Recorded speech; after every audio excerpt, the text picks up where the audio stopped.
Welcome, everyone. It's the Brookline School Curriculum Subcommittee meeting, January 16th. At 4, we need to be done at 5:45. So we'll do our best to make that work. Some have to leave at 5:30. I understand that. First thing we're going to do is approve the minutes. They were joint meeting of curriculum and finance, but we're doing the curriculum part, or we're doing the whole minutes, but they have to do that. Yes. Would someone like to move the minutes? Thank you, Natalia. Would someone like to second it? I'll second it. Thank you, Helen. Natalia, your vote? Yes. And Helen, your vote? Yes, And I vote yes as well. Okay, so now we're gonna do, I think we have 2 courses that we have to approve. We have 2 courses, is that right? I see Gabe shaking his head. Is Britt doing one of the courses? Britt is doing one of the courses. Oh, okay, Britt, that's good. Okay, who wants to go first and just dive in? I can jump in if that's okay. Sure, welcome. Thanks. So just a reminder, I'm the coordinator of career and tech ed, so unusual that I would be here, not for a career and tech ed class, but I also act as the Innovation Fund liaison. So I'm here in that Innovation Fund liaison role to move a course that has the support of the Innovation Fund, but needs, of course, to go through the curriculum subcommittee for support. So just as a reminder, this course is called the History and Science of Gender and Sexuality, but as a reminder, last year a team came through the curriculum subcommittee with 2 experiences that were part of a larger picture of supporting queer students at BHS. So this course fits into that larger landscape. So I'm here on behalf of a science teacher and a social studies teacher, both of whom work with the GSA at BHS and in that queer student program. So this course is a reimagining of a course that we had, probably we stopped running 8 to 10 years ago, and that's like a classic gender studies course. So we have had that course in the past. This is a reinterpretation of that course. So it brings science into the perspective. It's an interdisciplinary course that would be taught for the time in the Innovation Fund's funding period by both a science teacher and a social studies teacher. The curriculum will be co-designed with those 2 instructors, and then the science teacher will peel off at the end of the Innovation Fund funding period, and the course will live in the social studies department.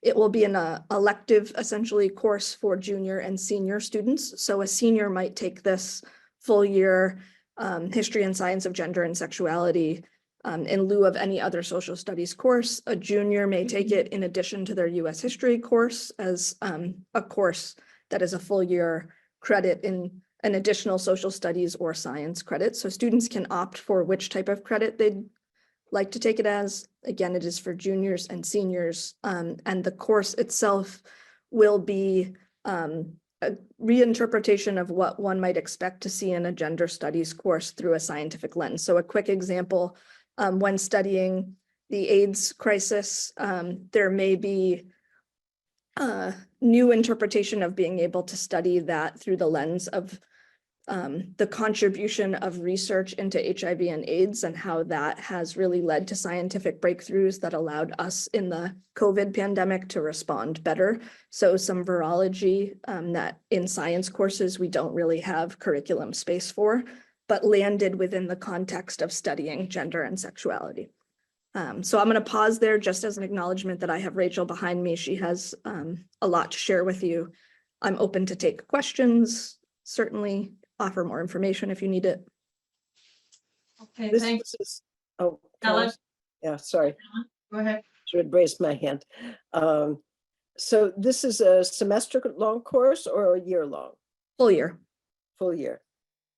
Okay, and it meets the requirement for social studies and or science and Correct. So it wouldn't replace a core social studies class. For instance, if a junior takes it, they would still need to take US history. It would be an elective credit in social studies for a full year. I get it. Just to interject quickly, this sort of fits in the same place as the AP African American Studies, right? Where senior year social studies is an elective based. This, just as history, we used to have a course, and maybe that's the one you were referring to, Britt, that studied the AIDS epidemic. And it was Yes. from both economics and social studies and all those different areas. Is that what we're talking about here, or this is a little different? Yeah, so this is a new interpretation of that course. So I believe it was around 2015 that we stopped running. I think it was even before then. Okay, so this is some of what, college level reading that one might expect if they end up in a liberal arts university college setting studying gender studies, right? So a lot of classic core feminist texts or gender studies texts with the addition of the lens of some scientific research. So I think the real innovation here is that the science teacher is pushing in to co-design the curriculum and then peeling away so that the course can live in social studies with that scientific lens because it had a science teacher. And of course, again, hugely important to us at the high school is the two teachers who are teaching this course are also the teachers who are involved in the queer student program more broadly and who are thinking about how we can support students' access to knowledge and understanding of this population of students. So it's not an affinity course. It is for any BHS student who is interested in learning about gender and sexuality. But it is the teachers who are involved in that larger suite of the kind of queer student program experiences who are pushing this through. Can I ask one more question? I see others have questions too, but is there a syllabus for this? So I can follow up with more documentation. I have a tentative reading list that I can get to you from Jen Martin, and then I have a course description document that I believe that I shared with Betsy. So Helen, that's all to say. I'm sure there is, and I will work on getting that your way. Great, thank you. Natalia and then Stephen. So this sounds like a fantastic course, one that I would love to take. But I do wonder, do you think that there will be a lot of students at the high school who would want to take, like, I'm still trying to understand when we propose these new courses, based on what information do you think, and what makes it sort of worthwhile for the teachers to develop such a new course? Or is it something they've taught similar, like from what it sounds like from Helen, maybe they already have this, so it's not a huge lift to, like, I'm just trying to understand kind of like, is it going to be 15 students, 20 students, or you expect like 60 students? Would it be one section? And sorry if this isn't the right forum to ask these questions. Maybe I need to understand. This is okay. It's okay. I mean, I think that gets into some of the complexities of high school sectioning. Gabe, do you want to jump in here, or do you want me to go for? Sure, yeah. I think the baseline is if there's not enough student interest, it won't run like any other elective course, right? Again, the comparison was US history, like we force kids to take US history, so we're never worried about whether that class runs, right? This is part of what, when Jen was here a couple of weeks ago, she talked about with the AP African American Studies course. If we don't get enough signups, right, the course doesn't run, but in order to put it in the catalog and get signups, we need the approval of the board or the committee. And, I think that's kind of the line we're riding with all of our elective courses.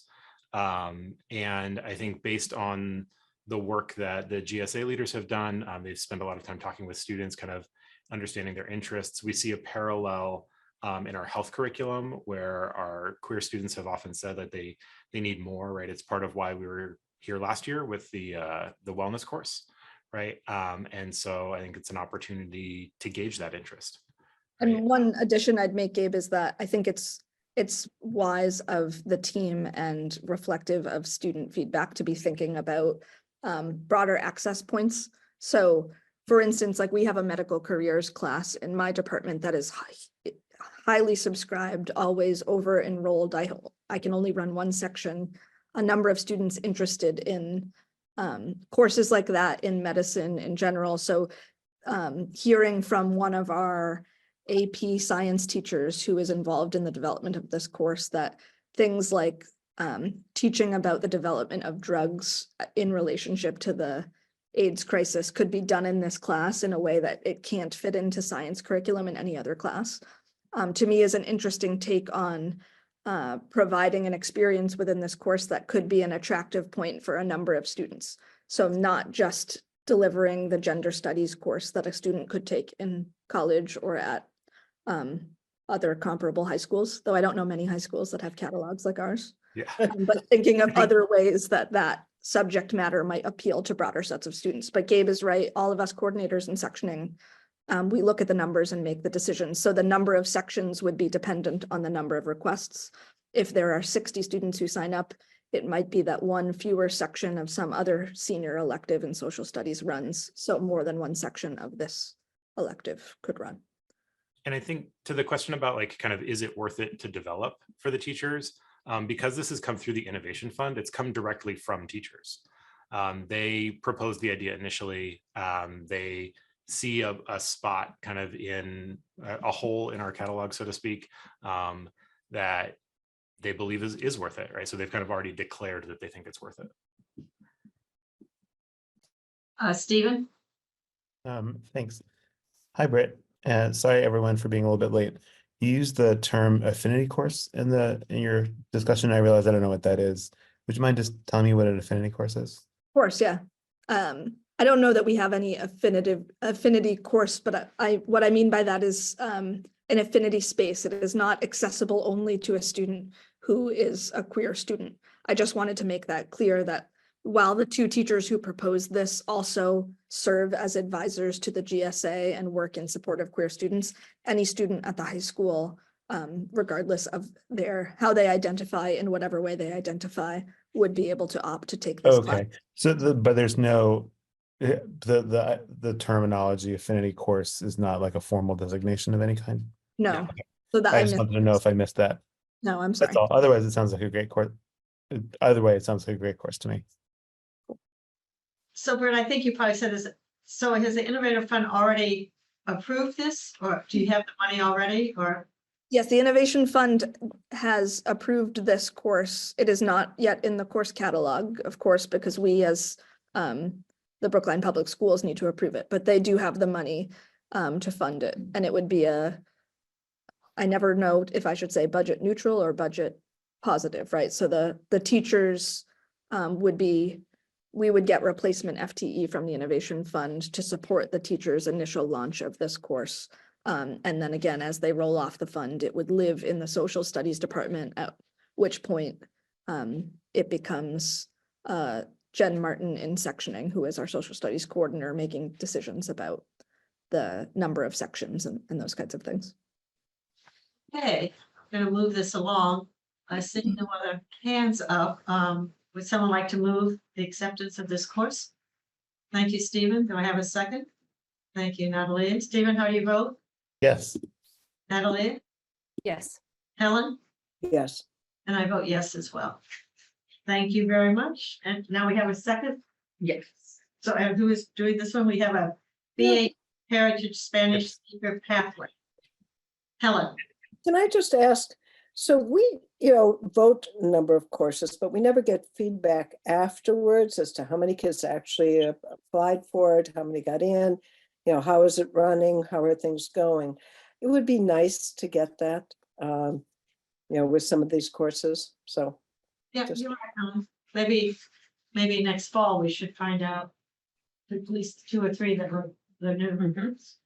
Yeah, and Mhm. even it wouldn't be hard this spring or even at the next meeting to have a couple quick updates of the courses that were approved last year or even in the last couple of years. Oh, Yeah. that'd be nice. That'd That'd be be- really good. Very helpful. Okay, I see Michelle here. Are you going to lead us on this one? Hi, everybody. I'm Rachel Io, World Language Curriculum Coordinator at the high school.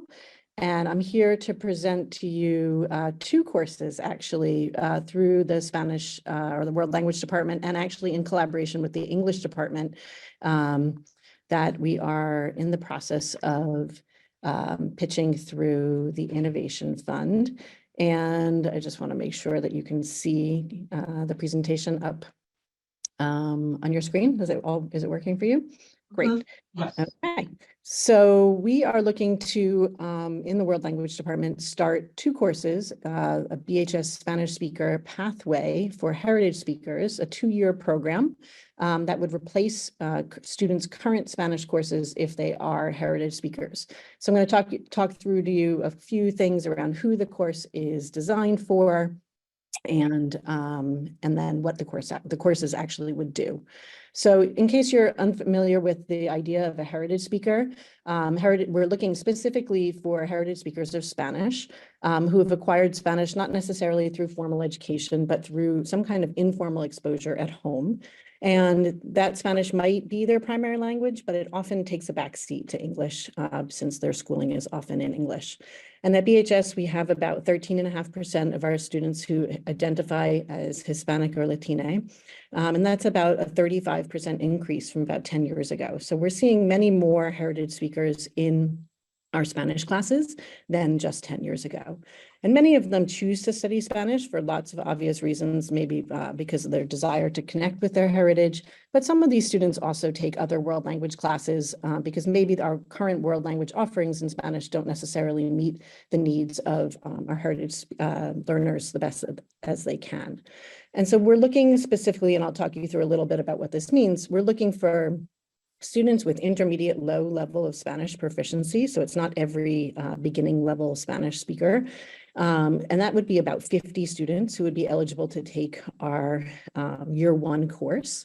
And there would be about up to 70 students based on our current population of students who would be eligible to take our year two course.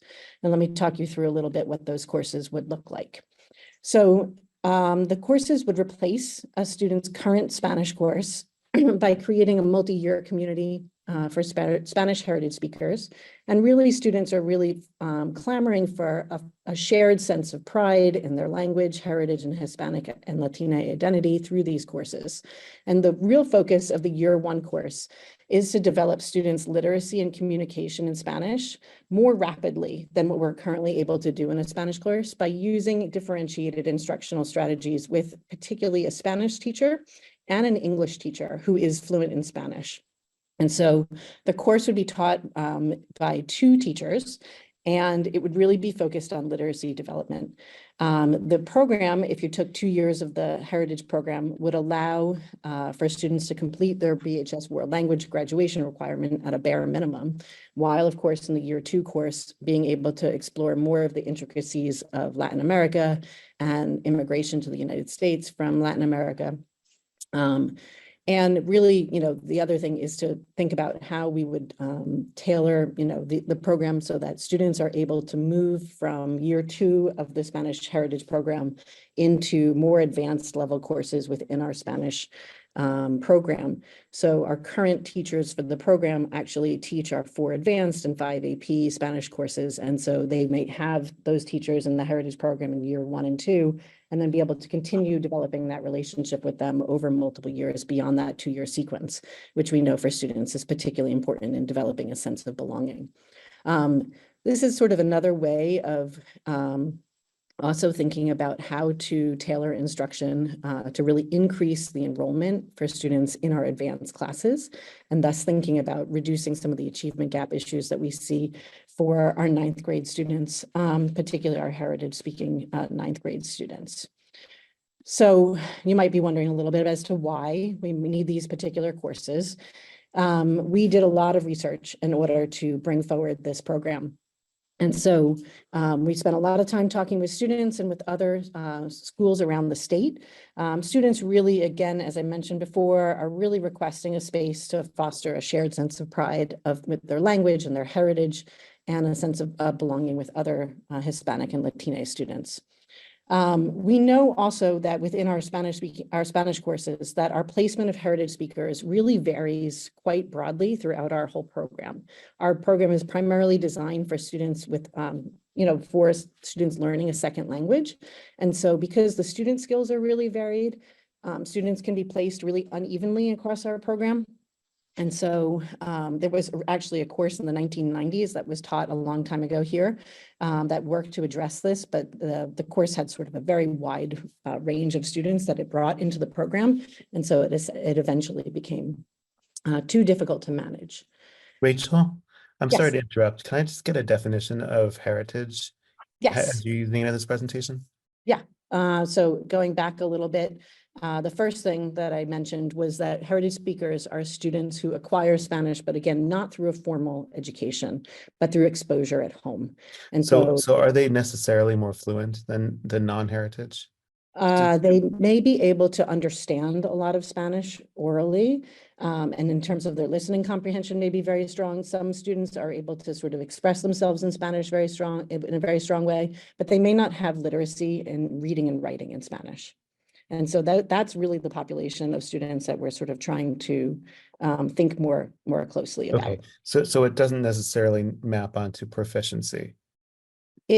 It's not well, if you're looking at a 4-part sort of proficiency, yes, we are looking for a specific sort of minimum of proficiency for this program, because we don't want to, well, I'll sort of get to that, but we don't want to sort of Okay, sorry to interrupt. make it too broad. I'll be patient. Yep. So let's think. So we also did a lot of research with other districts, and we know that our current Spanish courses, because they're designed for students who are taking sort of Spanish as a second language, may not necessarily focus on the skills, as Steve, you were talking about, that our heritage speakers really need, right? So our heritage speakers often need stronger literacy development, so focus on reading and in writing in particular in Spanish. And those might be skills that they have gaps in, to date. And so in our regular Spanish courses, we're working on those skills, but we're also working on oral communication and listening comprehension in ways that our heritage speakers don't necessarily need. And so often students who are heritage speakers of Spanish come in our Spanish classes and they feel both internal and external pressure. They may feel self-conscious about their lack of literacy skills or their oral communication, how they're perceived by other students in the class, or by how they're perceived by their own community. Perhaps there's a sort of feeling of like, don't you speak Spanish already? Why are you here? And so there's a little bit of a sort of self-conscious and internalized bias that happens for some students in classes, which is really complicated to navigate in the larger Spanish class with students with all different needs. I would say the two biggest things that I'm particularly keeping my eye on in terms of the why for us is, one of the things that we're working on at the high school is to reimagine our 9th grade course offerings. And this is a sort of a different way of thinking about it in world language. So by offering students in 9th grade access to a heritage language course, it would help build their literacy skills from the beginning to allow them to access higher level courses more quickly. And we, as you know, are going through a world language curriculum program review, and we anticipate our report in the next few weeks.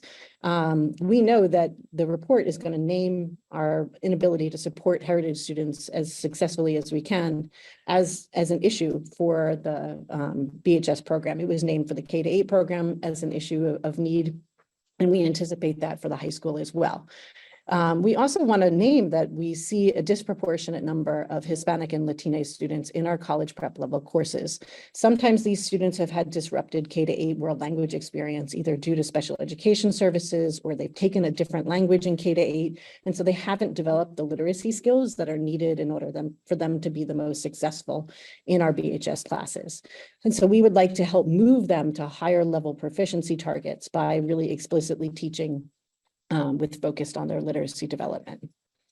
So again, this course would replace a student's current Spanish course, and it does, the 2-year sequence would meet students' 2-year world language graduation requirement.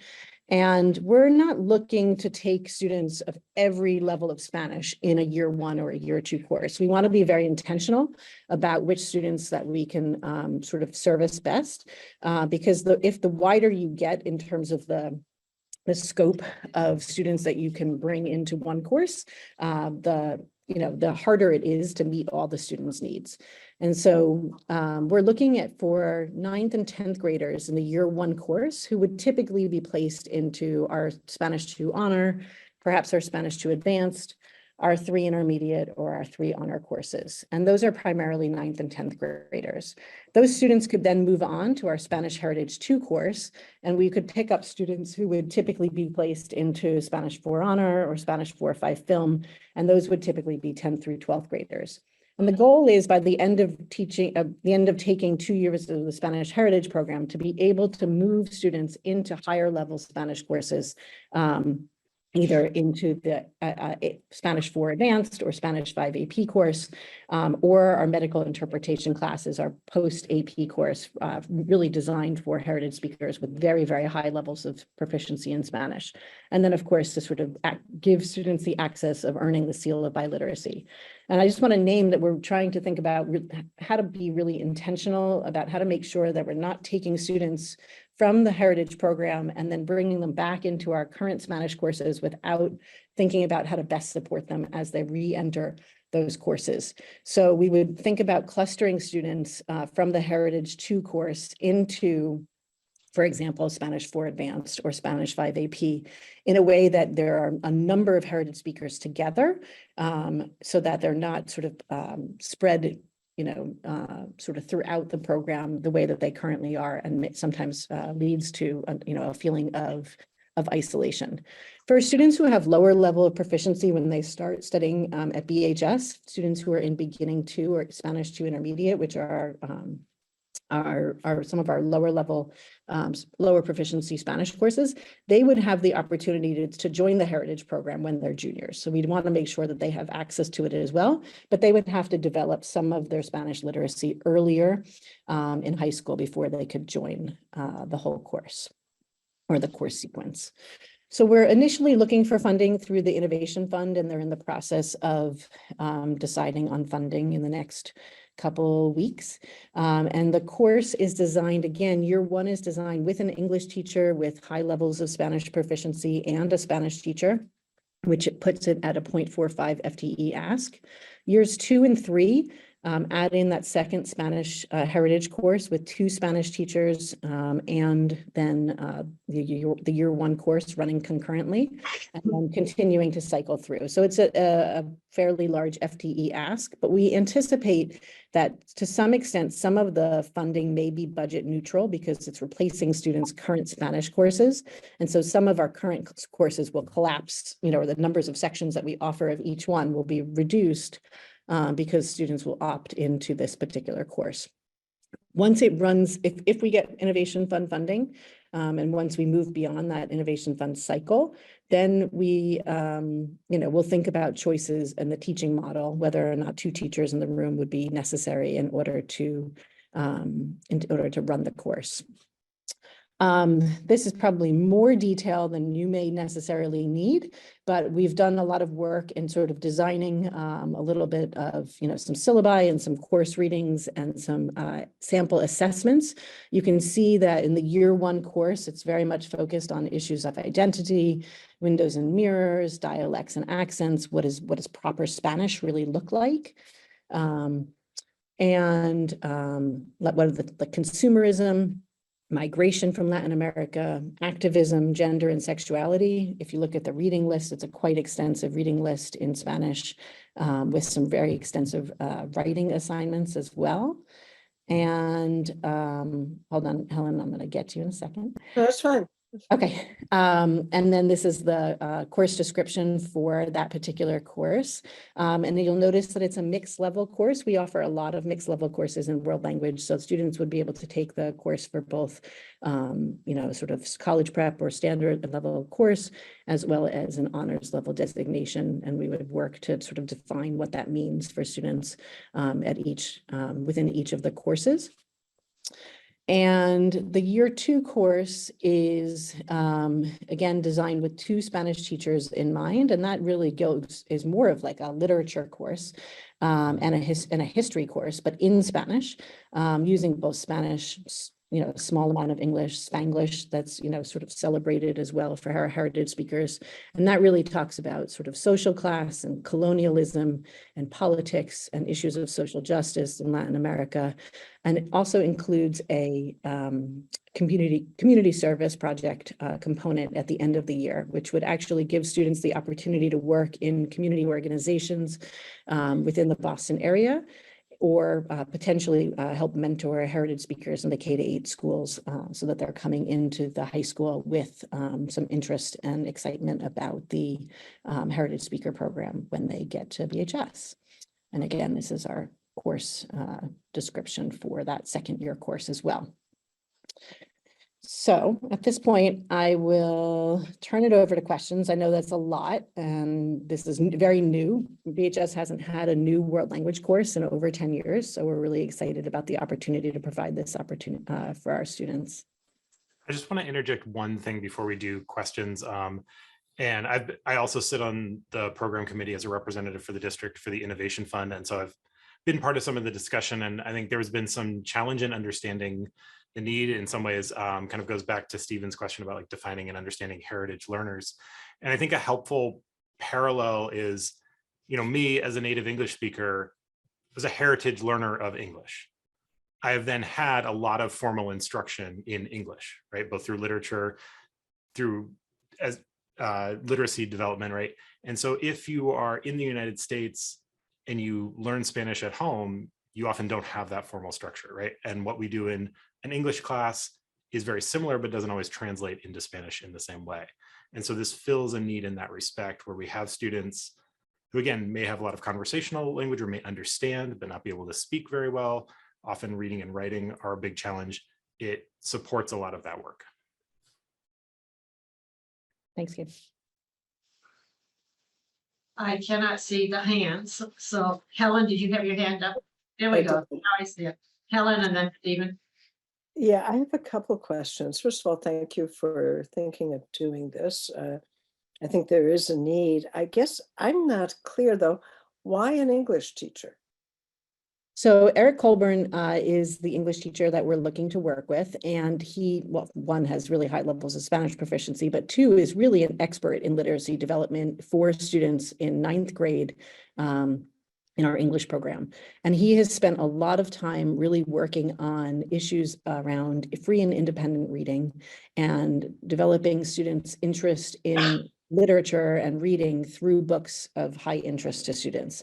And so he is really strong in developing strategies for like reading circles that probably are more frequently used in the K-8, reading process than they are in our typical world language classes. And so while we work on literacy skills in world language, obviously it's just naturally part of everything that we're doing. Having Eric's expertise in how those skills are developed at the at that early foundational level feels really important for this to really move these students' literacy skills at a much more rapid pace than our current Spanish teachers are able to do. And so we're hoping to be able to learn those strategies from Eric over time, and then potentially, in the future, once we come off Innovation Fund funding, we may, have some of those, those ideas sort of more, within our wheelhouse, and then may not necessarily need an English teacher as part of that. So he would be teaching the course in Spanish with the Spanish teacher as well. And the books that I saw written there, like Allende's book and a number of the others, they would be reading them in Spanish? Yeah, so one of the things that Eric could really bring to this, and the real challenge of teaching a course like this, is taking a text like that and making it accessible to students who have a lower level of proficiency in reading and writing in Spanish, right? And so part of what teachers will need to do, and part of why 2 teachers in the room is so critical, is because probably they're going to take a theme of that particular piece of literature, and there'll be 3 different levels of reading that are accessible to students in the room. So students who have a higher level of literacy are going to be able to read that primary text, right? And so students who have somewhere in between, sort of a mild, medium, and spicy approach. And so they're going to all be able to talk about that same theme, but maybe using different texts in order to get there. And so part of what we want to— Spanish text or different, or a Spanish and English text? No, Spanish Or text. audio text. So audio will also be another way in which students are able to access the text in Spanish, but with the audio in addition to the reading. Yeah. So that's another strategy that they plan to use. But you're naming, you've gotten right to the heart of the challenge of a course like this, right? Is how do you sort of make sure that you're not taking students who have— we get a lot of heritage speakers in our beginning 1, beginning 2 Spanish courses who hear Spanish at home from a relative, or have a lot of knowledge of Hispanic culture, but they don't necessarily read and write yet in Spanish. And those students are not yet ready for the year one course. It's just they don't have enough of the literacy skills in Spanish. And so we want to be really intentional about making sure that we have some, baseline of proficiency before we start to delve into more complex text. Just one other question. Are most of these students new to Brookline, or are they students who have been through our K through 8s? Well, they've been through our K-8 schools, but they may not have necessarily taken K-8 world language. There are many students who have disrupted K-8 world language experience, whether that's because of special ed services that they're receiving or tutorial at one of our schools, or they may be studying Chinese or French in middle school. So it depends on the student's experience in the K-8. I'd also just quickly add that even if they have been in our K-8 program, for someone who essentially can understand and listen to Spanish like a native speaker, our K-8 world language program is really not designed for their level of proficiency. But then if they haven't practiced the writing, like they may be able to write a few words or a few sentences, but not the sort of extended writing pieces that they're talking about for this class. That's right. Okay, so I'm gonna go to Stephen, but I just want everyone to be aware of the time because we're gonna lose people in about 45 minutes and we have a lot to cover yet. So I just be aware of that. Just that's a finite amount of time. Stephen. Okay, I'll keep it short. So this, I think this is fascinating. I think this seems genuinely innovative. So it seems like right for this grant. So you probably know that DESE released a literature review last spring, the Massachusetts Heritage Languages Framework Study. And I remember I had read part of it when it came out, but I was rereading it in preparation for this. But what I had remembered about it was that it didn't really apply much to K-12s. So I wanted to see why. And what I was taking away from it was that there isn't much at K-12 for heritage language learning. One, because there's not a lot of teacher prep materials out there. Two, because there's not a lot of content or curriculum available, both of which seem okay in this instance because we could do it ourselves in Brookline and like we've done that sort of thing in the past. But but that leads me to want to ask a couple of questions. One, what are the objectives of heritage language learning as conceived in this course, and how do they differ from existing language learning courses? And two, given that the literature review in its discussion of heritage language learning at secondary really focused on unreadiness at secondary for conducting heritage language, that it found that it was really hard to do well for a whole host of reasons. So it would require a ton of initiative on our part. What makes us confident that we can pull it off, I guess, is my question. Yeah, I think you're asking some really good questions. While our objectives are very clearly around literacy development, as Gabe has sort of really nicely framed. And I think that is for our students who've had lots of exposure to reading and writing over their K-8 experience, or, in their BHS classes, maybe, for older students. Being able to ensure that students, one, have access to that same level of intentionality in developing those academic skills is really important. So that, one, we're sort of thinking about how do we sort of break apart some of the achievement gap issues that we see in our Spanish program or across the district, right? And two, really trying to think about those issues of identity and a sense of belonging and a sense of pride in a communal space where students can be celebrated for the strength. They have a lot of strengths, right? Heritage speakers.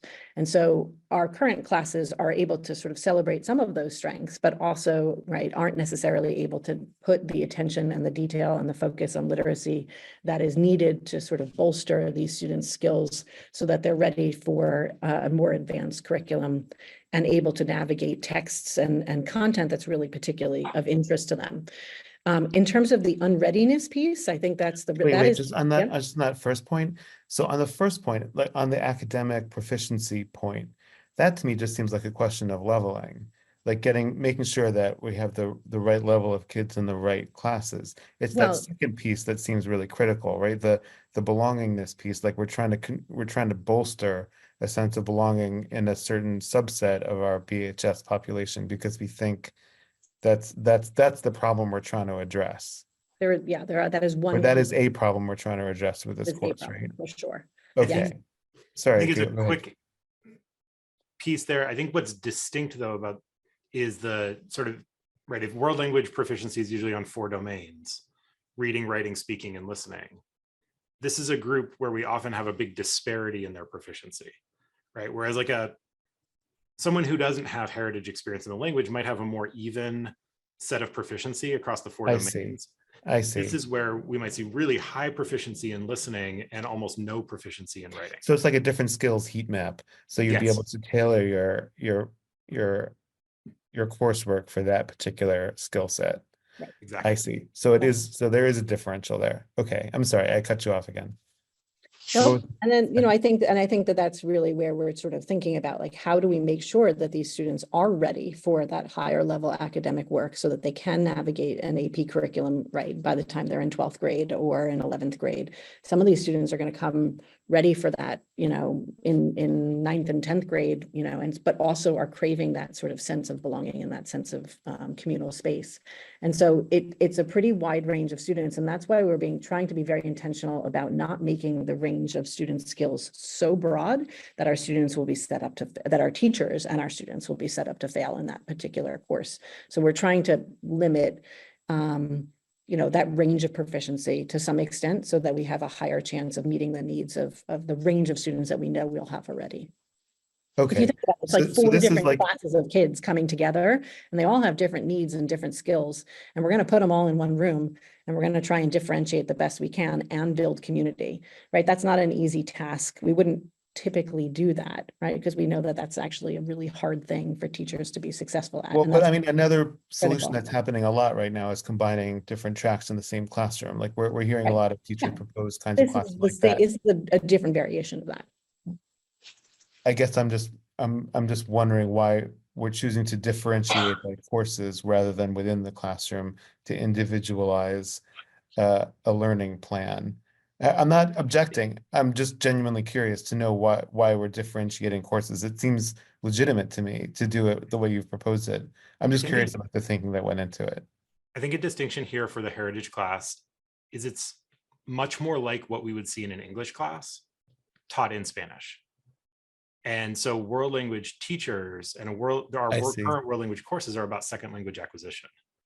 This is about literacy. I see. It happens to be in Spanish. That helped me a lot. Thank you.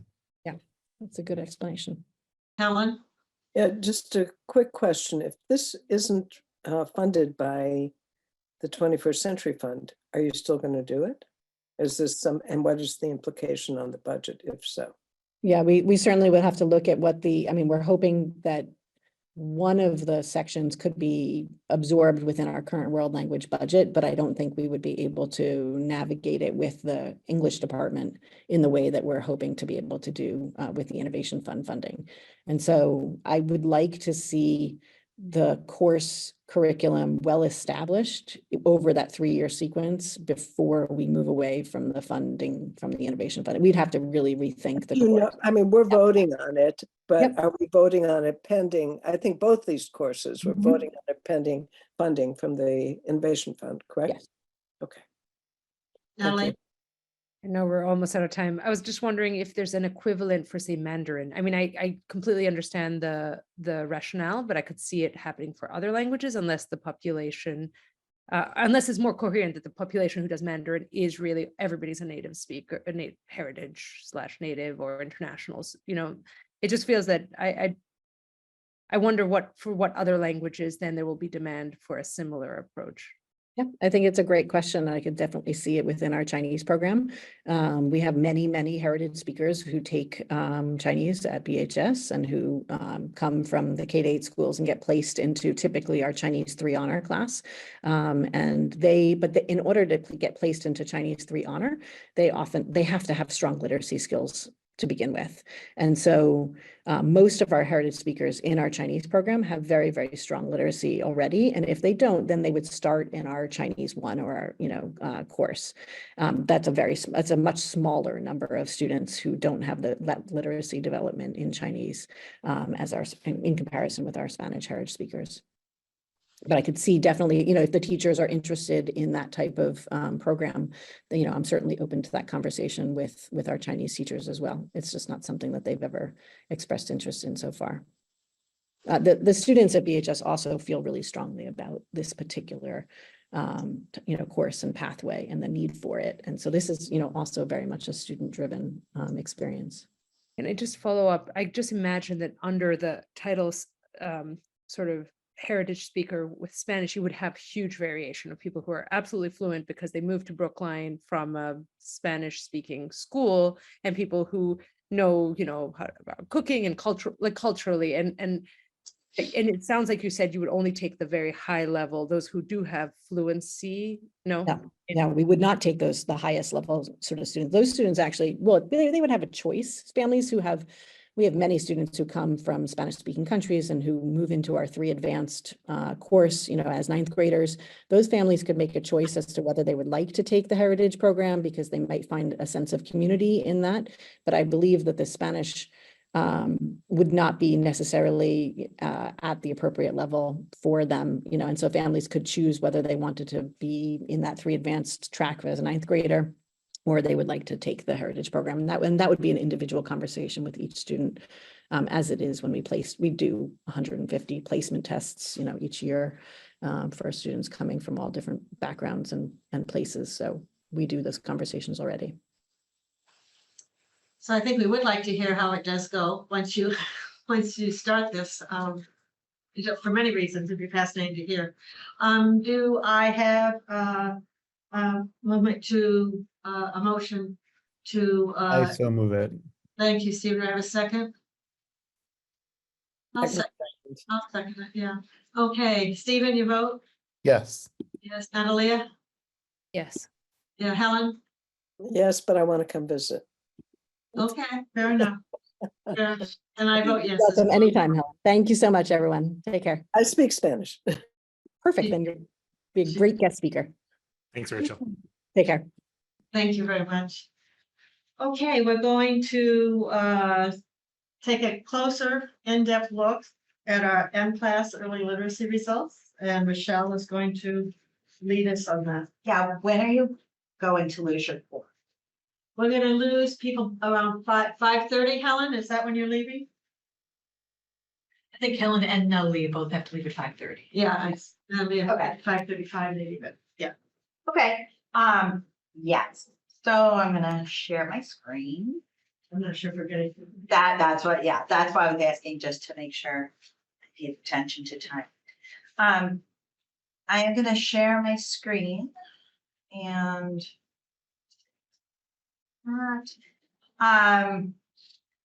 so after we met last week, last week for school committee, and we talked through our M-Class results. When we talked there, we talked a lot about the M-Class results in terms of who are our subgroups, how is our overall performance. And at the time, I said that the performance was pretty flat, and therefore we had to pull the subtests apart specifically for that presentation, but that we wanted to look at the subgroups. And so today we're going to do a shift and jump a little bit more into the subtests and the specific skills for our students, and then share some next steps from there. So just want to remind you, we are comparing first beginning of year assessment from this year to beginning of year last year. And the reason being is that we're currently in the middle of our assessment window. And just to show you that we have good completion rates going with our middle of year assessment, but it's not, there wasn't enough data to really accurately take a look and continue to present on that. And so just wanted to give you that piece. Also, kindergarten data for this year does not show here, but we are going to look at cohorts today. And the thing about the kindergarten data not being here is that we decided to begin the assessment window very early this year. And by doing it early, it was too early to say, hey, you've been in school 5 minutes, here's an assessment. We thought that was a little much. So they've done some letter ID work, but it was just, it doesn't quite fit into how we present this data. I do want to keep coming back to this. So our goal is, this is about instruction, and what we're going to look at today with our data is really about instruction. And we want to see 80% of our students fall into that tier 1. So every time we're thinking about how students are doing and where they're doing it, we want to see at least 80% successful. In tier 2, that is still the classroom. So I just want to make clear that that's not necessarily a pullout, and that usually we see 10 to 15% of students land in. And then that tier 3, just to remind everybody, that is not automatically special education. It can be, but it can also be specialized instruction for short term, for very small pullouts to support students in their skills. So just as an overall piece, I just want to share one thing here. This is the district performance overall. These are the composite scores for students. Red and yellow means students are below or very below benchmark, not grade level, but benchmark. And basically what this says is at the beginning of the year, if I look at these numbers right here, without any, and I'm going to call it treatment, but treatment is instruction. So without instruction, we would expect students to get the same scores on their middle of the year assessment. However, if with instruction, we should see the yellow, the green and the blue lines begin to grow. As we talked about last week, we're a little bit flat. So last year's and this year's beginning of the year data look pretty similar. Let's talk about a little bit more about the why and what we see. So I'm going to take you through some of the subtests. And what I want to share about the subtest is that the order in which we're sharing these, it's sort of the order of development of skills. So this is the very basic skill, and this is letter naming fluency. And students do exactly what you expect them to do. Name the letters. That is, they're given letters on a page, they name them. What you will see is you will see the graphs there, and the grade 1, so it does show this year's current grade 1, but what I wanted to do was to look at cohorts. So this beginning of the year here correlates to last year's kindergarten. And this beginning of the year here data correlates to this year's first grade. So the bottom line is the group of students that are in first grade last year were at 31% below or well below benchmark, and this year at 29%.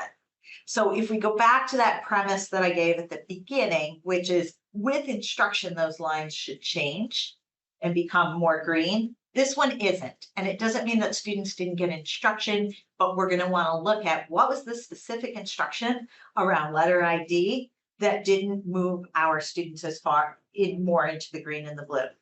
The other thing I want to point out is that you'll see that the number of students tested this year is higher. So 31% last year was 142 students, and 29% this year is 149. And that's because we learned a lot about the assessment and realized that we just need to assess everybody in order to really get the big picture. So we added in English language learners and some special ed students who were in sub-separate classrooms that we added back into the assessment. So all of our students are assessed.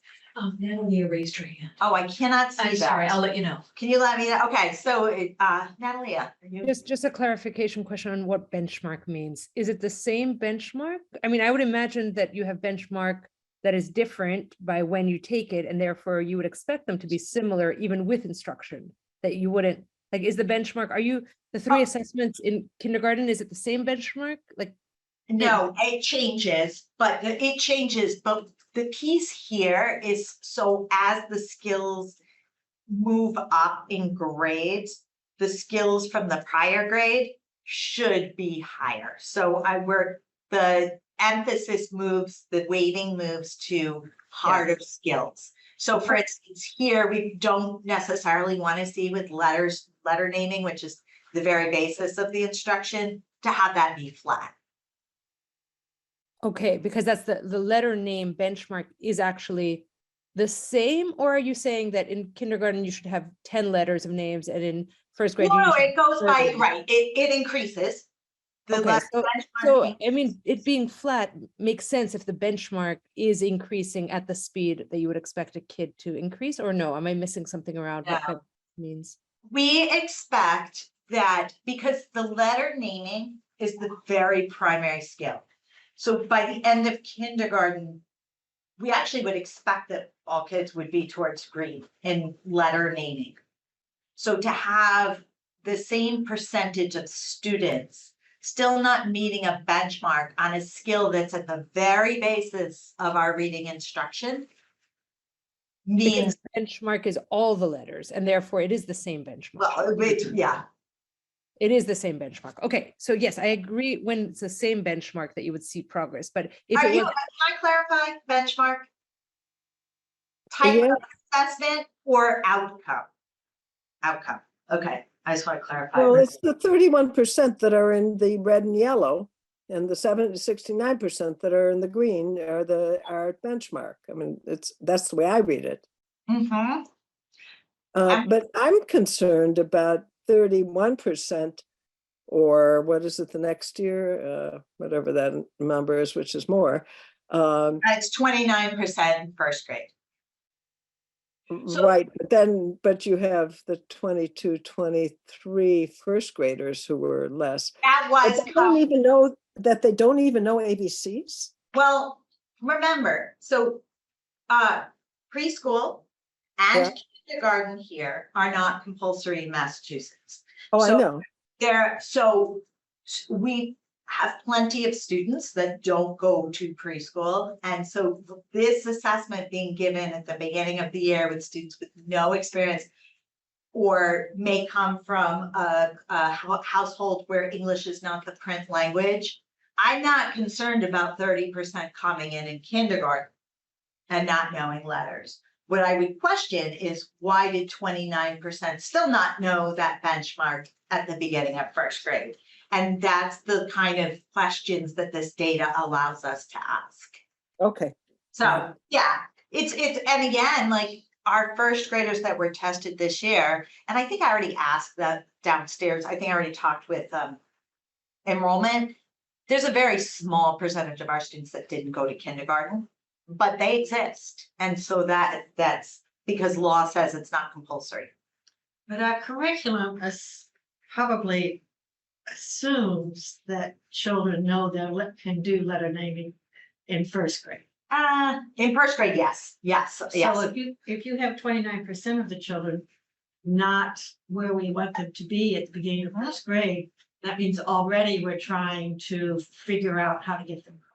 But right, correct. And if we go back to sort of our premise is what can be done in the classroom? Like, the first place we look is the tier 1 instruction. And I would argue that this is probably something, because our risk factor is so small for kids, I'm guessing that more what I call at-bats, more opportunities to engage in the classroom, maybe in a small group, more times than other kids. There are ways to do this, but we have to look and see. We have to do some investigating as to what's going on, that do we just not do it in first grade, and maybe that's why this is where they came up.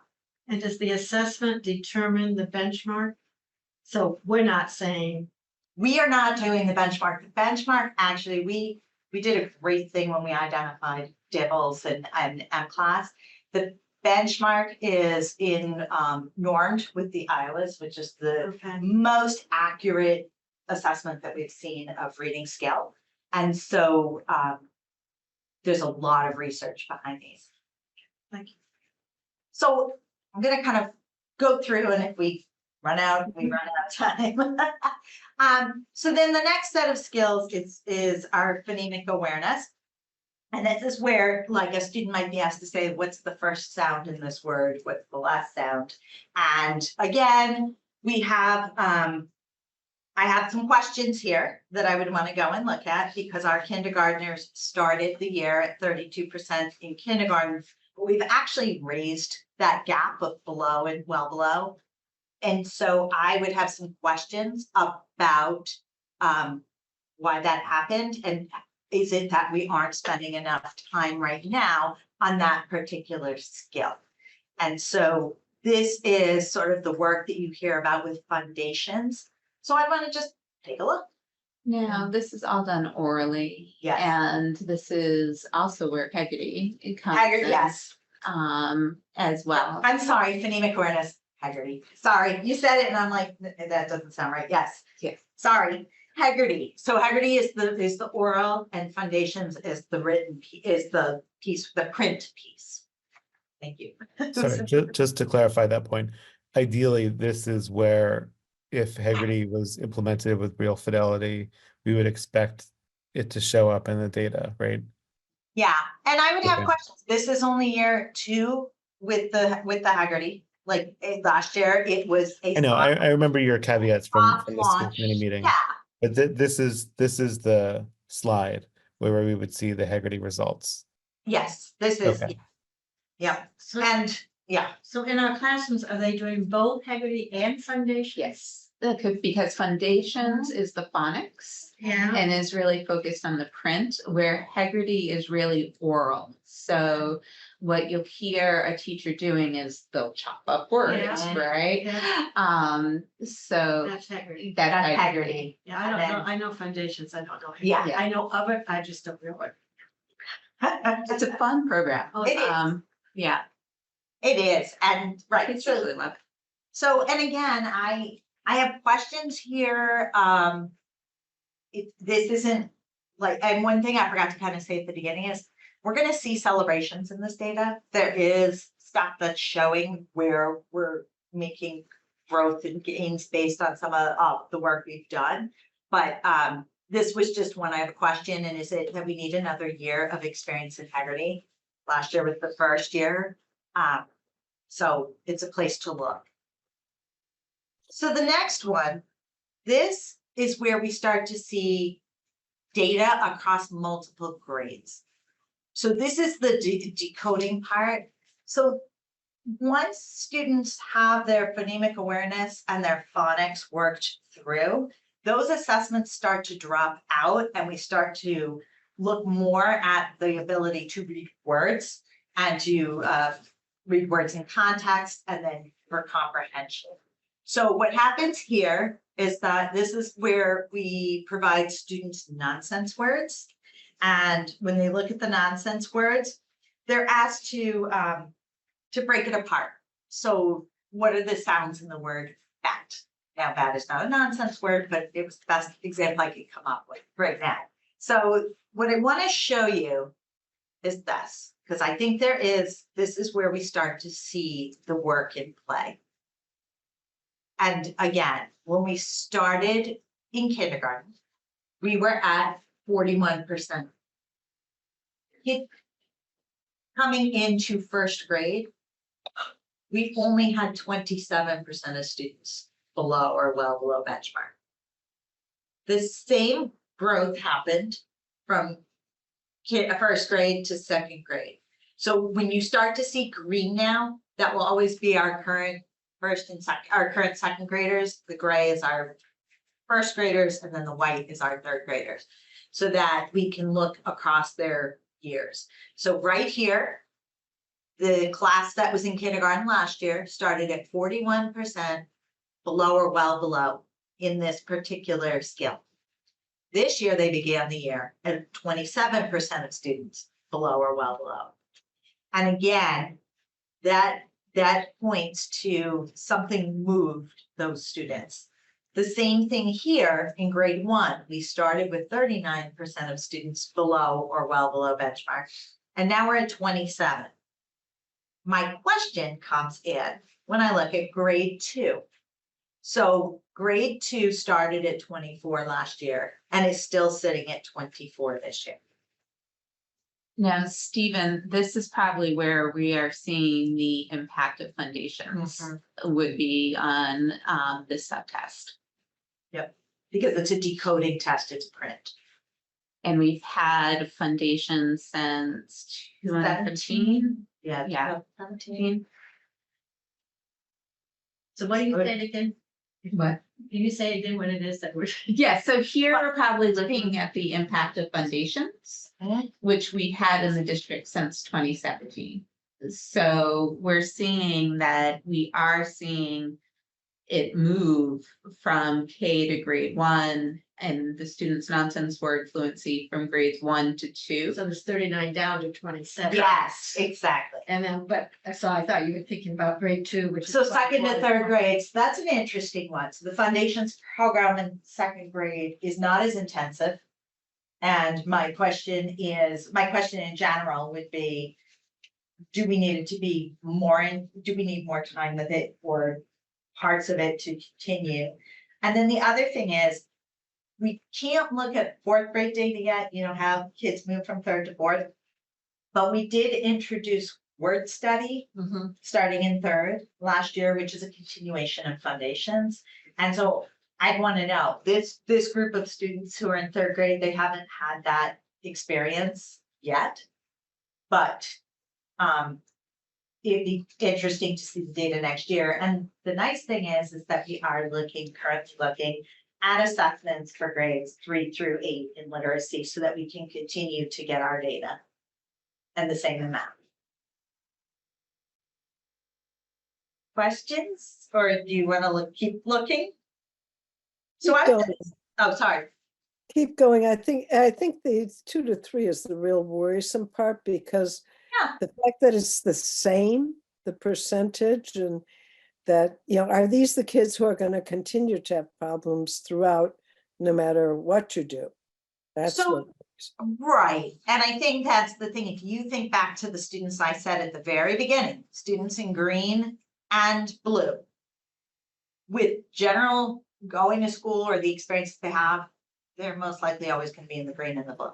It's this group of students in the yellow and the red who need experiences to change their outcomes, whether it be class, general classroom or what. And so I think this does point to something in grade 2, because we actually see a trend here. So here, students again, this is a nonsense word fluency, and they're looking at here. This is a continuation of the decoding and looking at the letter sounds. And so here what they do is they put the word together, so they don't break it apart, but they have to look at a word and be able to say it from what they see. And I want to say this yellow from the kindergarten group from last year, that is not a concern at all, because this assessment was given at the beginning of the school year, and many of them had not had experiences with print. And so what you'll see though is here, what you'll see is the huge difference. So they started 70% of students were below. Now we're at 37. And again, as I said before, these skills are growing on each other. So this is a much different amount of skill than like that first subtest of just naming the letters. And so this is allowing us to look at where we need to put more support, or look at our materials, or work more with it, in smaller groups in the classroom. And you'll see the same thing from grade 1 to 2. And once again, we have a very flat grade 2 to 3. And I have to look, because I think I might have added something wrong, but they were within a percentage point of each other. And if we go back to that pyramid of, support, and we said 80% are getting what they need in tier 1, this would suggest that's not quite true. Exactly. Okay. And we started to see that last week when we were, talking. I think in fact, I can tell you, our numbers were in the 70s mostly. I think the highest was 75. And I think what we want to see, it was 73 at grade 1, 70 at grade 2, and 75 at grade 3. And so this year at the beginning, and we really want to see those hovering closer to, the composite hovering closer to 80. Yeah. Yeah. And so it gives us things to look at and talk about, but it also, we need to do a little bit of a deeper dive into this because what, like, for example, here, if you want students to look at words and read them, like not be putting, applying the skills they've been doing, then what I want to make sure is that we have opportunities for that within the instruction. If they are being seen in a literacy group, are the literacy groups following through on that particular skill? And that'll take a little more digging on my part. Can I just ask what Sure. what the N represents? Like 139 students of grade 2 is what percentage of our second graders? 28, 139 is 28% of the second grade from last. It's actually 28% of the second grade last year. Last year's second grade. No, okay. But did we, sorry, I guess the question was, did we have a complete second grade or a portion, like were the English language learners and students with IEPs not included? Everybody was so last Just year was universal English test. language learners. That is of the oh, you mean what was the N? Yeah. It was, I see what you're saying, and I'd have to do it in my head. It's, I can give you the number. It's slightly less than it's Just wanted to know if this 496. I think the key is, Yeah. every student is assessed. So both 2023 and 2024, we didn't change that between the 2 years. I thought there were. We did. We added in students we added in some students who have IEPs, and we added in students who were English language learners that weren't assessed the year before. So when we're comparing the two groups, we're comparing different groups of students, right?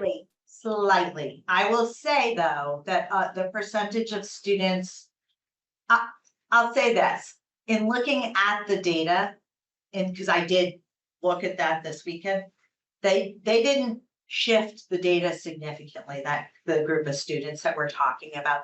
We don't have a large N of level 1 students in the first place. So when you distribute them through 12 grades, it's very small. And the same thing with our students who are on IEPs who don't have access to grade level reading. So one thing that I question, and I don't know the answer, because I know we have a large churn rate of students, especially in the earlier grades. How many of these are the same kids that were in 2023 that are in 2024? Or are they different? We don't know. I don't know. Because I think, you wouldn't want to do a whole work. I mean, there are some schools we know have like a 20% or more churn rate, others that have much less. That's much higher. I think it would be important to know how many years the kids have been in the system. So kindergarten, obviously it's the first year everybody's there, but how many of those kindergarten kids are the first grade kids that were in the system? Yeah, so let me just do it that way, maybe. let me just give an example though. I'm concerned that if I look at this, that I'm still concerned about those 37% being below, especially if we're looking for 80%. So I do want to compare, our churn rate isn't, I don't think we have any school that's as high as 20%. And if you think about it, that's 20% over 9 grades. So it doesn't totally impact. Well, Ridley and possibly Lawrence both have that. I think we've seen some patterns of change since the pandemic. And I think we would need the Office of Enrollment to really get us some more specific data before we can go too far. Yeah. No, I agree, but I don't want us to find a solution when some of the problem is the kids haven't been with us. You know what I mean? Or maybe that's not the case, but we should know either way. I don't think anyone's arguing for that this presentation is generalizable for, this is just one data point. Right? I understand that, but even within this one data point, you want it to sort of be valid. And if you're talking about, different children, then or are the Fair enough. 28% in second grade the same 28% in third grade? Are they the same students? Well, they aren't, because there's more, but nonetheless, are they the same students? We That can would be investigate We that can more, investigate Helen. more, yeah. Thank you for raising that point. Okay, sorry, I don't mean to belabor it, but I just No, want to, no. if we're using statistics, we need to know that we're using the right Yeah. number. So just sort of getting towards, so now we're getting into word reading, and this particular part of word reading is really about time. So our students able to read words fluently, clearly, not getting stuck, and not being inaccurate in what they're reading. And so what we're seeing there as, again, a very similar trend in first grade and second grade. And again, third grade, I have some questions, and I think we have some new materials that we've put into the classroom that support this work. And so I need to do some walking around and looking at classrooms to see what it is that they are seeing that's being used. Because this to me is something like this might be that we need to spend just more time, reading the list of words, looking at decoding words, spending time. We purchased a lot of decodables last year. So that's a new tool for teachers. And they are in many of our K-1 classrooms, and and then our second grade teachers have access to them.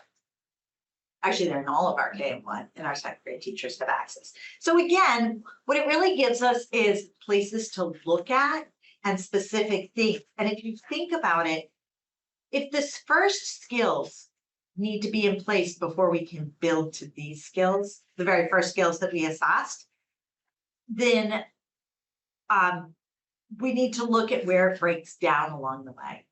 I think one of the important things to remember too about this particular assessment is that it's just a screener. Exactly. So it's not diagnostic. All it's doing is giving us, it's like when you go to the doctor and you're running a fever. Yep. Right? This is just telling you you're running a fever, not necessarily what's causing that fever. So I think that's an important thing to remember about this particular assessment and why we do it. So it is, in fact, just giving us more places to look and to begin a process of diagnosing. And then the final thing is accuracy. And two things. We have accuracy and then comprehension.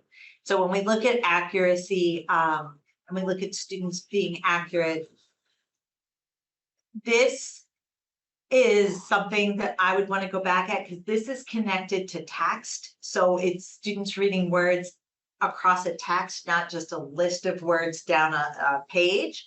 And so this is something that clearly we are a little beyond we're a little further away from our 80% benchmark. The first thing I will do, though, is go in and look at both of these cohorts after the end of January and be able to see what's changed since the first 6 months of instruction for this school year. And again, then we just have our, let me just keep going, accuracy, let me just get a little further ahead, comprehension. And the comprehension is not assessed until second grade in this screener. And so what you'll see is that it's pretty flat again. And so it's something that, again, we'll go and look at. As Jody said, it's a screener, but what I think it does is gives us places to ask questions. It helps direct our questions and what we're looking for to see if we can move students ahead a little bit in a different way. And then again, this slide, which I did update, this has, and you have all the other data. I did fly through a few slides just to be mindful of time, but wanted to sort of give you the idea that the way those slides are built is that the skills build on each other and you have the cohorts going through. And we see some bright spots, real bright spots in K and 1, or K and 1, which points to things like our foundation's working. We can ask some questions about our Haggerty, and then determine, like, as we're moving between second and third grade, do we have the right supports in place for students and teachers? And that's essentially what this says. And I heard really loud and clear that summer programming, and so I wanted to make sure that we put that in. Progress monitoring, that we're not just waiting until the next screener, like, to follow through with students as we give them more time to develop these skills. So I'm looking at the time. This does lead us right to our literacy study, because all of this sort of supports that. If you want, I can take questions, or we can just sort of look at, like, so what are we doing with our literacy study that will support this work? Let's ask the subcommittee. I send you my weekly newsletter. You all had the link to a happy little video that described this. I don't expect that you all watched it, but if you watched it, you have a pretty great idea of what's going to happen with our needs assessment. So Suzanne watched it. And all of our K-8 staff watched it today. So would you rather do questions, or would you rather talk about the needs assessment in our next 10 minutes? I'd rather go on to the assessment. Okay, well, Not hearing from anybody else, No, I so- guess we can. okay. Carries the day. So one of the things is I just want to reiterate, since this is our second year with that set of data, and now that we do see some similarities and trends in it, it's really good to know that we're getting some most accurate data we can in terms of our screening. And so it's also going to provide some stuff that's going to move towards this literacy needs assessment. So this fall, forgot what time of year it is, we did put out an RFP looking for looking for a partner to support our ability to look and reflect upon our literacy instruction K through 12. And we had many applications, and the one that rose to the top for us was Hill for Literacy. And just to give you sort of a sense, is that it was really clear that the outcomes that we were going to get from Hill were going to answer the questions that we have about our instruction. And one of the other reasons that Hill also rose to the top that you'll see later is that Hill has a huge focus on educator participation and educator ownership. And so we felt like this distributive leadership is going to help us lean on the people that are on the ground, and give them also some ability to help the decision making and to own those decisions with us. So that was the real reason that Hill really floated to the top for us. Our goal, this is just a summary of the goals, but to get a high level of our district's literacy system, to help the district build, maintain, and sustain improvements in literacy. Also to identify the strengths and areas for improvements to support continuous change and sustained improvement in teaching, and then to ensure that the next steps are rooted in and conducted via a lens of equity, inclusivity, and cultural responsiveness. And you'll get a sense in a moment what that means. On the right, you see their process, but we'll get a little bit more information so you don't have to be able to see that small slide. Here you're going to see a more robust version of the same pyramid that I showed you earlier. And this is the Hill's model for strong instruction. So when they look at this is how they help determine if a program is solid, and understand where needs come from. And those needs can come from different areas. And so they're going to be looking at our practices against this model.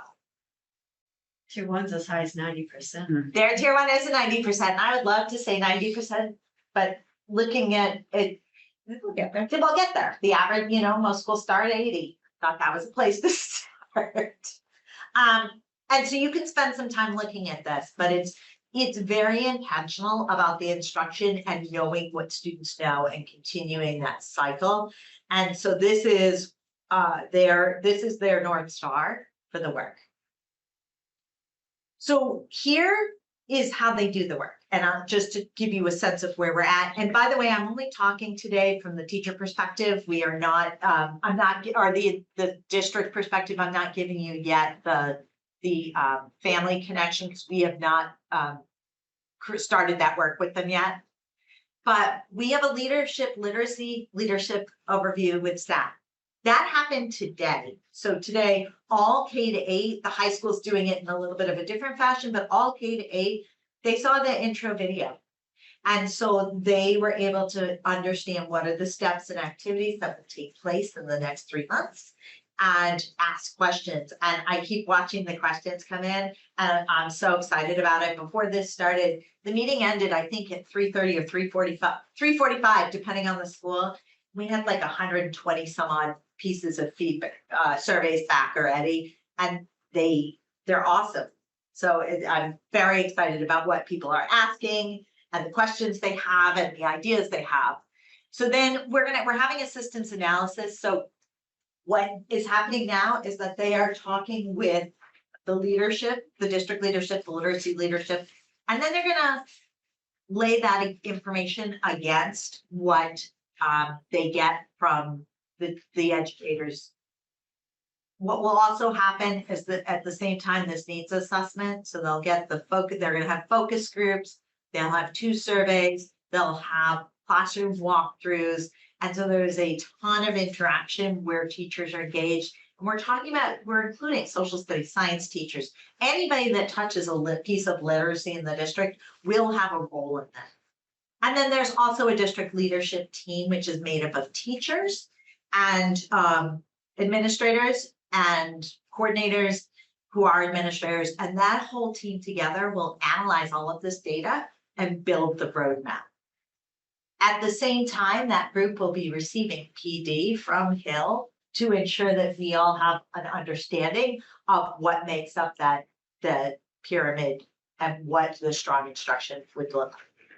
So just so you can see who's engaged, we have district leadership team, we've already met, we have kindergarten, we have teachers from K through 12 engaged in that. All the schools are represented. We have principals on that team, and that team will begin to meet pretty regularly starting in March. All teachers, groups, I probably missed somebody, but everybody's going to get a survey, and the survey will be specialized to your role. So if you are an ELA teacher, you're going to get a much different survey than, say, a middle school science teacher. Then classroom teachers are going to participate in classroom teachers in the ELA, specialists, coaches. They're going to participate in discussions with Hill, and those are going to start right at the beginning of February or the last week in January. And then the classrooms are going to be visited by Hill consultants. And they have a look for document that aligns with their pyramid. And then finally, just to get you, just because looking at time, these are the 5 areas that they're going to focus on. So all of their data collected is going to focus within these 5 areas. And so when we write our roadmap, they will all be aligned to these 5 areas. So all of our surveys, all of the classroom look fors. Of course, obviously, you can't look at class, you don't necessarily see family engagement when you go in the classroom, but you can do that through your survey and interview process. And then finally, again, these are the pieces of data that they are collecting. And this is just a high level how timeline of the activity.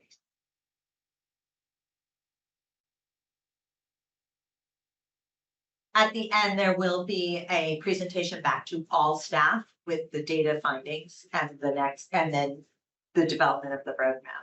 And the school committee. And the school committee, of course.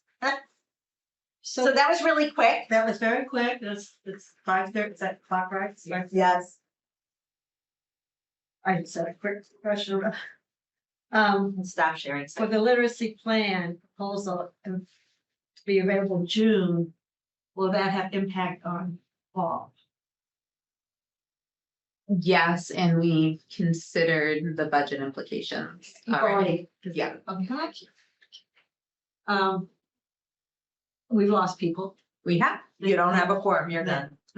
so, I guess that's it for today. We can't ask any questions or we have to stop. Well, we can't vote, but we can, You can't. we Right. can't do anything. We have to end. Betsy, do we have to end? You have a quick question, Stephen. Yeah. Go No, ahead. it's okay. It's okay. Thanks for the update. I appreciate it. Okay, then I think that will end our meeting today. So, we ended a little early, but we've lost our quorum. Yes. Okay, so thank you, everyone. Safe travels if you're traveling. And Okay. we'll see you soon. Bye. Bye.